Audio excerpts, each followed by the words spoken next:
જ્યારે બી ખબર ના પડે કે આજે આપણે શાકમાં શું બનાવીએ ત્યારે મારા કહેવાથી એકવાર આ શાક જરૂરથી ટ્રાય કરજો. ખરેખર તમને બહુ જ ગમશે. ઉનાળો હોય, શિયાળો હોય કે ચોમાસું હોય, આ શાક ખાવાની બધા સિઝનમાં મજા આવે છે. બનાવવું બહુ જ સહેલું છે. આવી રીતની આપણે એક કઢાઈ લઈ લઈશું. એમાં મેં અહીંયા 2 મોટા ચમચા જેટલું તેલ ઉમેર્યું છે. થાય તો સિંગ તેલનો ઉપયોગ કરજો, એમાં જ રેસીપી બહુ જ સરસ બને છે. અડધી ચમચી જેટલું આપણે જીરું ઉમેરવાનું છે. 1/4 ચમચી જેટલી હિંગ ઉમેરવાની છે અને 2 લાલ મરચાં ઉમેરીશું. જીરું જ્યારે સરસ રીતે શેકાઈ જાય, જીરાનો કલર બદલાઈ જાય, પછી 2 મોટી સાઈઝના કાંદા લઈ લઈશું અને એને ચોપ કરી લઈશું. ખાસ વાતનું ધ્યાન રાખવાનું, કાંદાને ચોપ કરવાનું છે, કાંદાની આપણે પેસ્ટ નથી બનાવવાની. હવે કાંદાને બરોબર તેલમાં આપણે સરસ રીતે મિક્સ કરી દઈશું.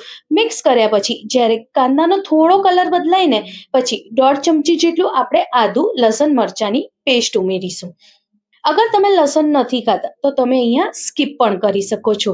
બસ બરોબર સરસ રીતે આપણે મિક્સ કરી દેવાનું અને ગેસની ફ્લેમને આપણે એકદમ મીડિયમ કરી દેવાની. ઢાંકીને 2 મિનિટ માટે કાંદાને સરસ રીતે શેકાવા દેવાનું. 2 મિનિટ થાય એટલે આપણે ચેક કરી લેવાનું કાંદાનો કલર બદલાયો કે નહીં અને કાંદામાંથી બરોબર તેલ છૂટ્યું છે કે નહીં. જો કાંદાનો કલર પણ બદલાઈ ગયો છે અને કાંદાની આજુબાજુ તેલ પણ સરસ છૂટી ગયું છે. જો આવા ગુલાબી થાય ને કાંદા, ત્યાં સુધી આપણે કાંદાને શેકવાના છે. હવે શું કરીશું, 2 મીડિયમ સાઈઝના ટામેટાને આપણે આવી રીતે ચોપ કરીને કાંદાની જોડે ઉમેરી દઈશું. હવે કાંદાને અને ટામેટાને સરસ રીતે આપણે મિક્સ કરી લેવાનું છે. જ્યારે એ સરસ રીતે મિક્સ થઈ જાય ને તો ફરી આપણે ઢાંકી દઈશું અને ફરીથી આપણે એને 2 મિનિટ માટે સરસ રીતે કૂક થવા દઈશું.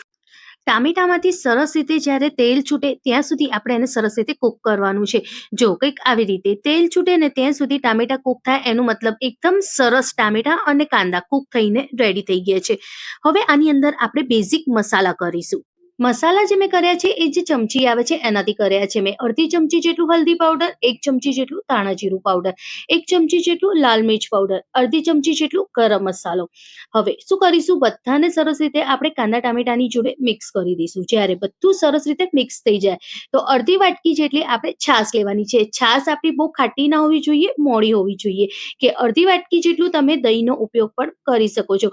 પણ દહીં જ્યારે અગર તમે લેતા હો તો તમે સરસ રીતે વલોવાનું દહીંને અને પછી ઉમેરવાનું. જ્યારે દહીં કે છાશ ઉમેરીએ એ પછી ગેસની ફ્લેમને આપણે એકદમ ફૂલ કરી દેવાની અને ફાસ્ટ આપણે એને મિક્સ કરતા રહેવાનું, જેથી જે દહીં કે છાશ હોય એ આપણી ગ્રેવી સાથે સરસ રીતે મિક્સ થઈ શકે.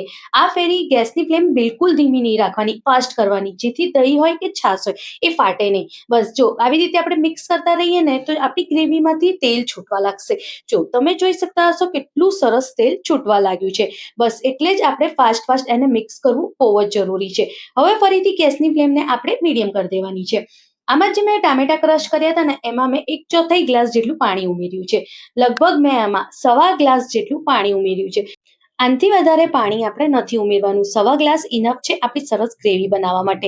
હવે બધાને સરસ રીતે મિક્સ કરી દઈશું. ગેસની ફ્લેમને મીડિયમ કરી દઈશું અને મીઠુંને આપણે આપણા ટેસ્ટની અનુસાર ઉમેરીશું. મીડિયમ ગેસ ઉપર આપણે 3 થી 4 મિનિટ માટે ગ્રેવીને સરસ રીતે ઉકળવા દઈશું. જ્યારે આપણને લાગે કે ગ્રેવી સરસ રીતે ઉકળી ગઈ છે પછી શું કરીશું, આપણે એક ટામેટું લઈ લેવાનું છે. ટામેટાની વચ્ચેના જે બિયાનો ભાગ હોય ને એને કાઢી લેવાના અને આવી રીતના એના 6 થી 7 કટકા કરી લેવાના, આટલા મોટા મોટા. અને જ્યારે ગ્રેવી થવા આવે પછી એની અંદર એ ટામેટા ઉમેરી દેવાના અને મિક્સ કરીને 1 મિનિટ માટે સરસ રીતે કૂક થવા દેવાનું અને 1 મિનિટ પછી ગેસની ફ્લેમને આપણે બંધ કરી દેવાની. આવી રીતે સરસ રીતે ઉપર તેલ દેખાય ને અને લાગે કે ગ્રેવી એકદમ સરસ ઘટ થઈ ગઈ છે પછી જ ટામેટા ઉમેરવાના. હવે એકદમ સરસ આપણી ગ્રેવી બનીને રેડી થઈ ગઈ છે. જો હું તમને બતાવું, હવે આની ઉપર આપણે તીખો ચેવડો ઉમેરીશું. અગર તમે એકદમ તીખું ખાવા માંગતા હો તો એકદમ તીખું ચેવડો ઉમેરવાનો. અગર તમે તીખું નથી ખાવા માંગતા, ખટ મીઠું ખાવા માંગો છો તો તમે ખાટ મીઠું ચેવડો ઉમેરવાનો, પણ સરખું ચેવડો ઉમેરવાનો. આને ખરેખર આ શાક ખાવાની બહુ જ મજા આવે છે.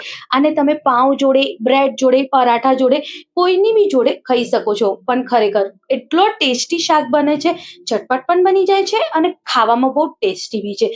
ચવાણાના શાકની રેસીપી કેવી લાગી કમેન્ટમાં જરૂરથી જણાવજો. ગમે તો લાઈક કરજો.